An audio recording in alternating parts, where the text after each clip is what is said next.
ভাবো তো যদি সময় তোমার হাতে বন্দী হতো আর অতীতে ফিরে গিয়ে ভবিষ্যৎ বদলাতে পারতে, কিন্তু প্রতিটি পরিবর্তনের শেষে তুমি কি সত্যি মুক্ত হতে পারবে? একজন এজেন্ট যার জীবন শুধু এক মিশনের চারপাশেই ঘুরছে, সময়কে বশ মানাতে গিয়ে সে খুঁজে পায় নিজের অস্তিত্বের ভয়ঙ্কর রহস্য।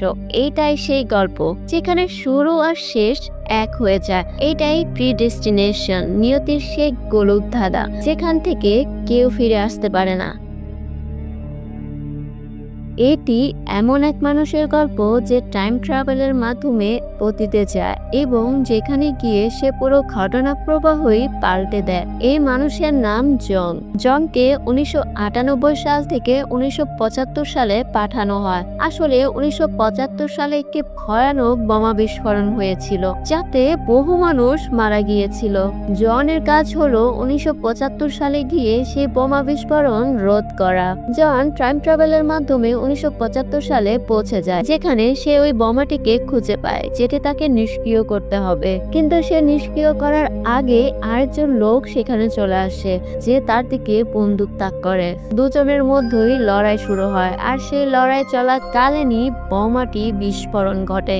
এই বিস্ফোরণে 1998 সাল থেকে আসা জনের মুখ উড়ে যায়। তখন আরেকজন লোক এসে জনকে তার টাইম মেশিন কি দিয়ে দেয়। সেই টাইম মেশিন ব্যবহার করে জন ফিরে যায় 1992 সালে তার নিজের কর্মস্থলে। তখন তার মুখ মারাত্মকভাবে পুড়ে গিয়েছে। তার মুখের প্লাস্টিক সার্জারি করা হয়, কিন্তু আগের মতো মুখ আর থাকে না, পুরোপুরি বদলে যায়। ধীরে ধীরে সে পুরোপুরি সেরে ওঠে। এরপর জনকে তার জীবনের শেষ মিশন দেওয়া হয়। 1998 সাল থেকে 1977 সালে পাঠানো হয়। সেখানে জন এক বারটেন্ডারের কাজ শুরু করে। একদিন তার কাছে একটি ছেলে আসে। এই ছেলেটি আর কেউ নয় বরং জনেরই তরুণ বয়সের রূপ, অর্থাৎ 1978 সালের জন। 1978 সালের জনকে 1992 সালের জন চিনতে পারে না, কারণ তার প্লাস্টিক সার্জারি হয়েছে আর মুখ পুরো বদলে গিয়েছে। কিন্তু 1992 সালের জন সহজেই তরুণ জনকে চিনতে পারে। দুজনের মধ্যেই কথা শুরু হয়। তরুণ জন প্রবীণ জনের প্রতি খুবই প্রবাহিত হয় এবং নিজের গল্প বলতে শুরু করে। সে বলে, আমার বাবা মা ছিল না, আমি অনাথ আশ্রমে বড় হয়েছি। আমার মধ্যেও কিছু অদ্ভুত ক্ষমতা ছিল। আগে আমি ছেলে ছিলাম না, আমি ছিলাম একজন মেয়ে আর আমার নাম ছিল জেন। আমার ক্ষমতা দেখে এক সময় আমাকে একটি বিশেষ প্রোগ্রামে অংশ নেওয়ার সুযোগ করে দেওয়া হয়, যেখানে একজন ডাক্তার ছিলেন, ডাক্তার রবার্টসন। তিনি আমার মেডিকেল চেক আপ করে দেখলেন আমার শরীরে পুরুষ ও নারী দুই ধরনের অঙ্গ প্রত্যঙ্গ ও হরমোন আছে, কিন্তু ডাক্তাররা এই সত্যটি আমাকে বলেননি এবং আমাকে সেই প্রোগ্রামেও নেওয়া হয়নি। ফলে আমার জীবনে এগিয়ে যাওয়া ছাড়া আর কোনো পথ ছিল না। এরপর আমার এক ছেলের সঙ্গে পরিচয় হয় আর আমরা প্রেমে পড়ি। আমরা শারীরিকভাবে খুব কাছাকাছিও চলে আসি, কিন্তু একদিন সে আমাকে বলল তাকে যেতে হবে আর সে আমাকে চিরদিনের জন্য ছেড়ে চলে গেল। আর চলে যাওয়ার পরে আমি জানতে পারি আমি গর্ভবতী, আমি একটি কন্যা সন্তানের জন্ম দিই। কিন্তু ডাক্তাররা আমাকে জানালেন আমার প্রসব খুবই জটিল ছিল।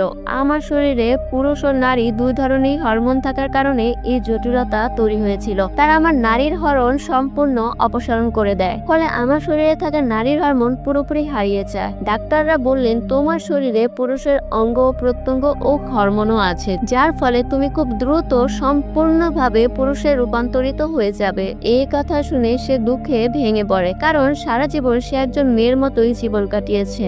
এরপর হাসপাতাল থেকে কেউ তার নবজাতক শিশুটিকেও চুরি করে নিয়ে যায়। তার জীবন সম্পূর্ণভাবে ভেঙে পড়ে। ধীরে ধীরে সে পুরুষে পরিণত হতে শুরু করে এবং নিজের নাম জেন থেকে জন করে ফেলে। গল্প ফিরে আসে 1978 সালে, যেখানে তরুণ জন নিজের ভবিষ্যতের রূপ, যাকে সে চেনে না, এর কাছে গল্পটি বলছিল। তরুণ জন বলে, আমি জানি তুমি আমার গল্প বিশ্বাস করবে না। তখনই ভবিষ্যতের জন বলে, আমি তোমার গল্প পুরোপুরি বিশ্বাস করি এবং আমি তোমাকে সাহায্য করব। আমি জানতে চাই সেই ছেলেটি যে তোমাকে ভালোবাসত এবং গর্ভবতী অবস্থায় ছেড়ে গিয়েছিল, সে কেন গিয়েছিল। এরপর সে তরুণ জনকে টাইম মেশিন মেশিনে নিয়ে 1965 সালে চলে যায়। এখানে তরুণ জন প্রথমবার সে ছেলেটির সাথে দেখা করে, কিন্তু আসলে সে ছেলে আর কেউ নয়, সে নিজেই। তখন বোঝা যায় তরুণ জন যাকে ভালোবেসেছিল, সম্পর্ক করেছিল, সে মানুষ আসলে তারই ভবিষ্যতের এক রূপ। এরপর কাহিনী আবার বোমা বিস্ফোরণের সময় ফিরে আসে 1975 সালে। জন যখন বোমাটি নিষ্ক্রিয় করতে গিয়েছিল, কিন্তু বিস্ফোরণে তার মুখ পুড়ে গিয়েছিল। সেই মুহূর্তে আরেকজন আসে যে বোমা বসাচ্ছিল। সে তার পেছনে যায় এবং দুজনের মধ্যে লড়াই শুরু হয়। তখন 1992 সাল থেকে আসা জন অজ্ঞান হয়ে যায়। যখন সে জ্ঞান ফিরে পায়, তখন দেখে তার সামনে একজন লোক আগুনে পড়ছে। সে এটিও দেখে সেখানে একটি টাইম মেশিনও আছে। সে তাকে টাইম মেশিন দেয় এবং সেটিতে 1998 সালের সময় সেট করে দেয়। তারপর সে ফিরে যায় 1998 সালে। এইবার জন বুঝতে পারে যে মানুষটি এক সময় তাকে সাহায্য করেছিল, সে আসলে তারই আরেক রূপ। এরপর টাইম মেশিনটি ব্যবহার করে জন ফিরে যায় সে সময়ে যখন জেন একটি মেয়ে শিশুর জন্ম দিয়েছিল। সে ওই শিশুটিকে হাসপাতাল থেকে চুরি করে 1945 সালে নিয়ে গিয়ে একটি অনাথ আশ্রমে রেখে আসে, যেখানে ছোটবেলায় জেন নিজেই বড় হয়েছিল। এইবার নিজের কন্যাকে অতীতে রেখে জন আবার 1965 সালে ফিরে আসে, যেখানে সে নিজের তরুণ রূপকে জেনের কাছে রেখে এসেছিল। তারপর কয়েক মাস কেটে যায় এবং সে 1977 সালের জনের কাছে ফিরে আসে, যাকে সে পার্ক থেকে নিয়ে এসেছিল, এবং তাকে তার সাথে ফিরে যেতে বলে। কিন্তু 1978 সালে জন বলে, আমি জেনকে ছেড়ে যেতে পারবো না, তার জীবনে অনেক একাকিত্ব আছে। তখনই 1995 সালের জন বলে, তুমি কি জানো জেন কে? সে তোমারই অতীতের রূপ আর আমি তোমার ভবিষ্যতের রূপ। তাই আমি তোমার প্রতিটি কথায় বিশ্বাস করেছি, কারণ সেগুলো আমার নিজের কথাই ছিল। এই কথা শুনে 1977 সালের জন পুরোপুরি শক হয়ে যায়, কারণ তার অতীতের রূপ একজন মেয়ে আর ভবিষ্যতের রূপ এমন একজন মানুষ যার সাথে তার চেহারার কোনো মিলই নেই। এরপর 1977 সালের জন তার সঙ্গে যেতে রাজি হয়, আর এটা সেই সময় যখন জেনকে ছেড়ে তার বয়ফ্রেন্ড চলে গিয়েছিল। তারপর দুজন টাইম মেশিনে চড়ে 1985 সালে চলে যায়। সেখানে 1978 সালে জনকে এজেন্সিতে নিয়ে যায়। সে 1978 সালে জনকে এজন্য এখানে নিয়ে আসে যাতে করে সে তাকে ওই কোম্পানির এজেন্ট বানিয়ে দিতে পারে, আর যাতে তাকে আর কখনো টাইম ট্রাভেল করতে না হয়। এই কারণে 1978 সালে জনকে টাইম ট্রাভেল এজেন্ট বানিয়ে ভবিষ্যতের জন নিজে আবার 1975 সালে সে সময় ফিরে যায়, যেখানে কি ভয়ঙ্কর হামলায় 10,000 মানুষ মারা গিয়েছিল। সে 1975 সালে পৌঁছে টাইম মেশিন নিষ্ক্রিয় করার চেষ্টা করে, যাতে সেটি চিরদিনের জন্য অচল হয়ে যায়, কিন্তু সম্পূর্ণভাবে তা করতে সে ব্যর্থ হয়, অর্থাৎ মেশিনটি এখনো ব্যবহারযোগ্য। এখানে কিছু পেপার ছিল, তার মধ্যে একটি পেপার তার ভবিষ্যৎ টাইম ট্রাভেল এজেন্ট বসের ছিল। তার নাম ছিল রবার্টসন। রবার্টসন তার জন্য একটি ক্লু রেখেছিল কিভাবে সে সিজার বোমারুর কাছে যেতে পারবে, যে 1975 সালে বম ব্লাস্ট করেছিল।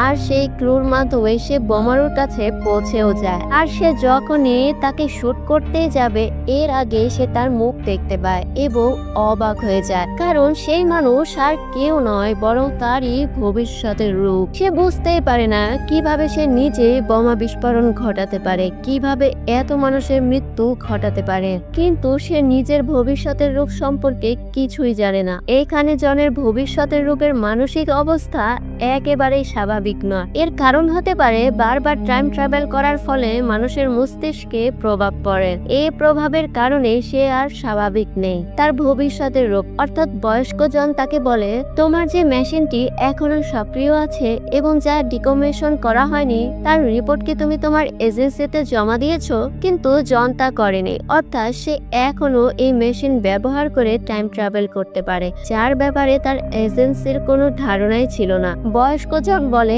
আমি যেমনই হই, যাই হই, আমাকে মেনে নিতে হবে। তুমি যেমন তোমার অতীতকে মেনে নিয়েছো, তেমনি তোমার ভবিষ্যৎকেও তোমার মেনে নিতে হবে। কিন্তু জন তার বয়স্ক রূপের কথা মানে না, কারণ সে বিশ্বাসই করতে পারে না যে সেই ভবিষ্যতে সেই বোমারু যে 1975 সালে বোমা বসে 10,000 মানুষের প্রাণ নিয়েছিল। জন অবশেষে নিজের বয়স্ক রূপকে গুলি করে মেরে ফেলে, কিন্তু সত্যিটা হলো এতে তার ভবিষ্যৎ বদলানো যায় না। তার কাছে এখনো টাইম মেশিন আছে, যা দিয়ে সে বারবার টাইম ট্রাভেল করবে এবং এর ফলে তার মস্তিষ্কে প্রভাব পড়বে।